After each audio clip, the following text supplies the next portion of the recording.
Revivado por su palabra con su amigo Elías Gómez, un capítulo por día a la vez. Y te invito a que te suscribas y active la campanita de notificaciones y compartas con tus amigos, familiares y conocidos. Estamos en un nuevo estudio ahora con el Evangelio de Juan. Es muy curioso porque en todo el Evangelio Juan no se menciona a sí mismo, solamente se intuye que él es. Por ejemplo, en el capítulo 21, versículo 20 se menciona el discípulo amado, o mejor dicho, el discípulo a quien Jesús tenía mucha estima.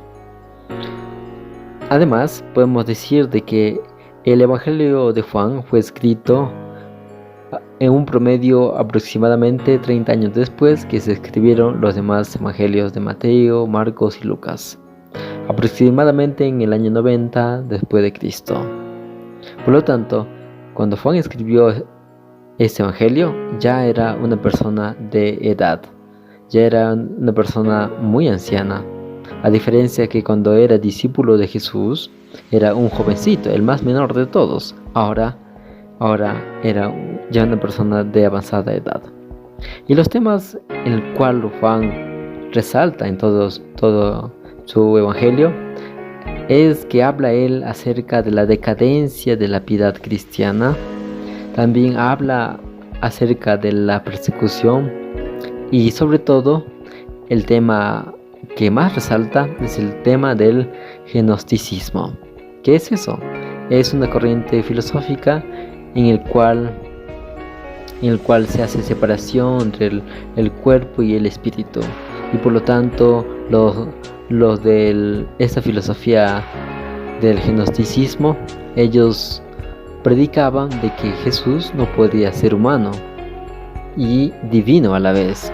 Tenía que ser una de las dos cosas. Si era divino, no podría ser humano, y si era humano, no podría ser divino. Y de esa forma dudar de la naturaleza doble de Jesús, porque Jesús era divino y humano a la vez. Aunque los demás evangelios lo mencionan de forma implícita, el evangelio de Juan lo menciona de forma abierta. ¿Por qué? Porque Juan escribió este evangelio con la única intención de poder contrarrestar aquellas corrientes filosóficas paganas que se estaban infiltrando en la religión cristiana, en el pueblo de Dios. Es por eso que Juan desde un inicio quiere dejar en claro de que Jesús es divino, y luego él va a explicar de que también era humano.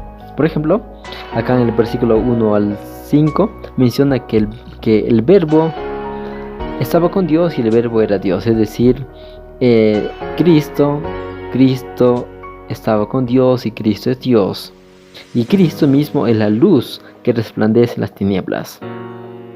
Y ese mismo Dios se encarnó y se hizo y se encarnó como humano. El versículo 14 dice: y el verbo se hizo carne y habitó entre nosotros, lleno de gracia y de verdad.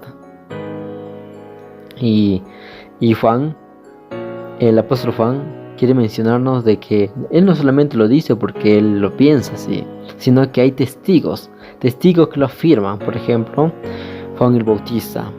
Juan el Bautista es el testigo que da testimonio de esa luz que es Cristo.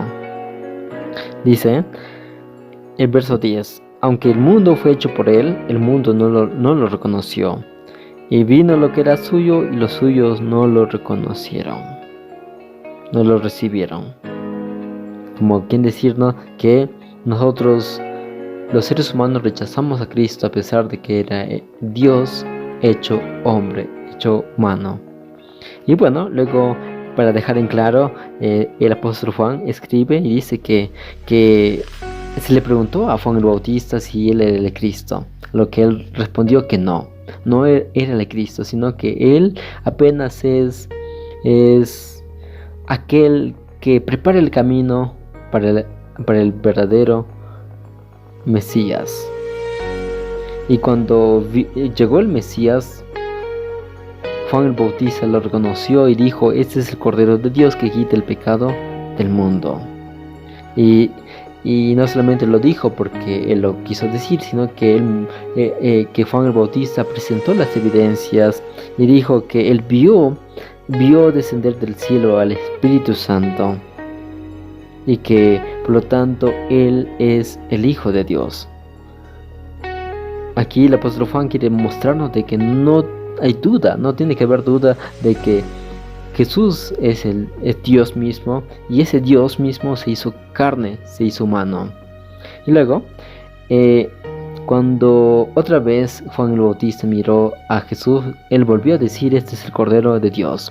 Y dos de sus discípulos decidieron seguir a Jesús. Uno de ellos fue Andrés, y el otro no se lo menciona, y posiblemente haya sido Juan mismo, el que escribe el Evangelio, que siguió a Jesús.